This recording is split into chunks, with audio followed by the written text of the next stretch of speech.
Die Renten der europäischen Nachbarn. Heute gibt es Teil 2. Die Rente in Deutschland wurde erst im Juli 2022 erhöht. Dennoch klagen viele Ruheständler über geringe monatliche Beträge. Doch wie sieht es im europäischen Vergleich aus? Erhalten Senioren in Deutschland mehr oder gar weniger als in anderen Ländern?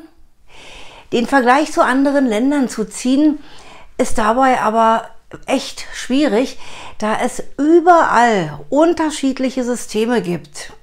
Im ersten Teil habe ich über die Rente in Deutschland, Frankreich, Griechenland, Island, Italien, Luxemburg und die Niederlande gesprochen.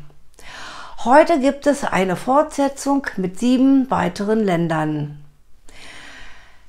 Beginnen wir mit Norwegen. Alle Bürger in Norwegen sind Mitglied einer Einwohnerversicherung. Auch Menschen, die in Norwegen arbeiten, aber nicht dort ihren Wohnsitz haben, zahlen in diese Einwohnerversicherung ein. Jedem Bürger steht eine garantierte Rente aus dieser Versicherung zu. Darüber hinaus gibt es eine Zusatzversicherung, die vom Einkommen abhängig ist. Das Renteneintrittsalter liegt bei 67 Jahren. Wer genügend Rentenanwartschaften gesammelt hat, kann auch schon ab 62 in Rente gehen. Die Garantierente betrug im Jahr 2022 rund 1.760 €. Dazu kommen noch Zahlungen aus der Zusatzversicherung. Österreich. In Österreich zahlen alle Erwerbstätigen über ein Umlagesystem in die Rente ein. In Österreich gibt es die Alterspension für Frauen mit 60 Jahren und für Männer mit 65 Jahren. Österreichische Rentner bekommen ein Urlaubs- und Weihnachtsgeld in voller Höhe. Die Durchschnittsrente beträgt 2.114 € brutto. In Deutschland bekommen selbst Standardrentner nach 45 Arbeitsjahren nur 1.418 € brutto. In Österreich gibt es für Senioren auch Weihnachts- und Urlaubsgeld, also 14 Renten im Jahr. Portugal. Das Renteneintrittsalter in Portugal beträgt 66 Jahre und 6 Monate.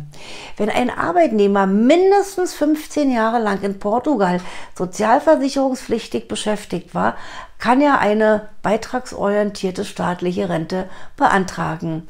In einigen Fällen gibt es auch private Betriebsrenten. Arbeitnehmer in Portugal verdienen netto im Monat 1.144 €.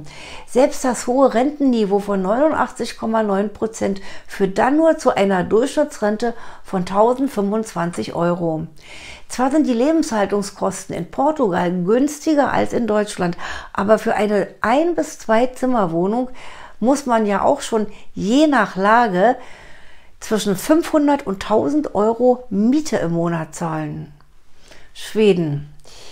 Der Großteil der gesetzlichen Rente, die Einkommensrente, ist wie in Deutschland umlagefinanziert.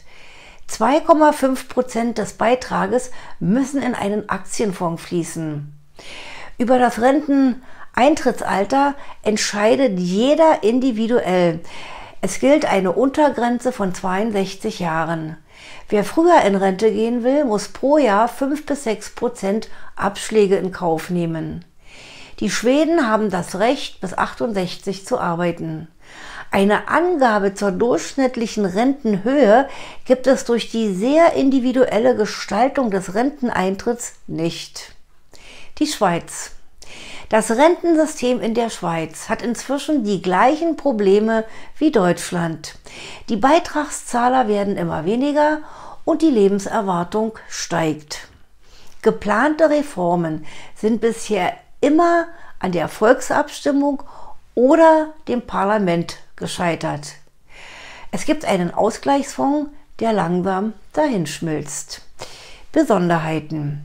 Das schweizerische Rentensystem besteht wie das deutsche aus 3 Säulen. Also neben der staatlichen Vorsorge, der sogenannten AHV, gibt es die berufliche Vorsorge sowie die private. Die erste Säule beruht wie in Deutschland auf einem Umlageverfahren. Das Besondere hierbei ist jedoch, dass die Eidgenossen, so nennen die sich, keine Beitragsbemessungsgrenze kennen. Das heißt, die gesamten Einnahmen werden für die Beiträge zur Rentenversicherung herangezogen. Allerdings gibt es eine monatliche Maximalrente von 2.450 Franken, das sind rund 2.477 Euro, aus der ersten Säule. Es findet also de facto eine extreme Umverteilung statt. Das Rentenalter liegt für Männer bei 65 Jahren und soll nun auch für Frauen auf 65 angehoben werden.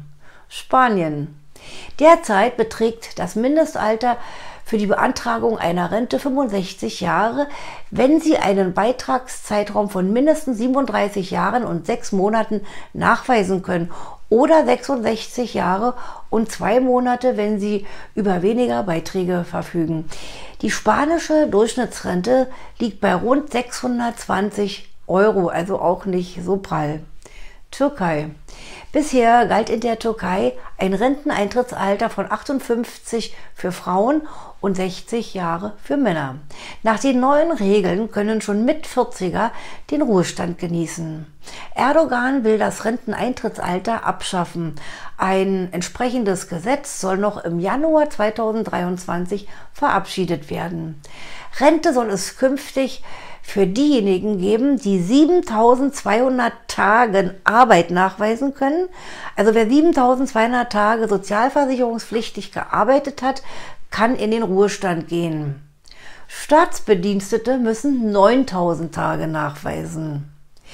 Durch die sehr hohe Inflation, die etwa bei 80% liegt, in der Türkei werden viele von der Rente Gebrauch machen, aber trotzdem weiter arbeiten gehen. Ja, Fazit. Also abgesehen von der großen Ausnahme in der Türkei liegt das Renteneintrittsalter in den 14 Ländern, also jetzt eigentlich 13, die wir uns kurz angeschaut haben, zwischen 62 und 67 Jahre und in Island teilweise bis 70. Aufgrund der sehr unterschiedlichen Rentensysteme, Lebenshaltungskosten und der Inflation ist es mir nicht möglich, ein Urteil darüber abzugeben, in welchem Land es den Rentnern besser oder schlechter geht. Auch hat die Höhe des Rentenniveaus eigentlich nicht die Aussagekraft, die ich eigentlich immer dachte. Das Gefälle in Europa ist ungerecht. Die Renten müssen angeglichen werden. Eine schrittweise Angleichung bei der Rente der EU ist schon lange überfällig. Wir müssen leider abwarten, weil die EU ja gerade mit anderen Dingen beschäftigt ist. Ich habe sehr viel Zeit in die Recherche investiert und hoffe, dass es dem einen oder anderen hilft. Wer Teil 1 verpasst hat, kann ihn jetzt gleich noch anschauen. Bis zum nächsten Video. Alles Gute, Jutta Martin.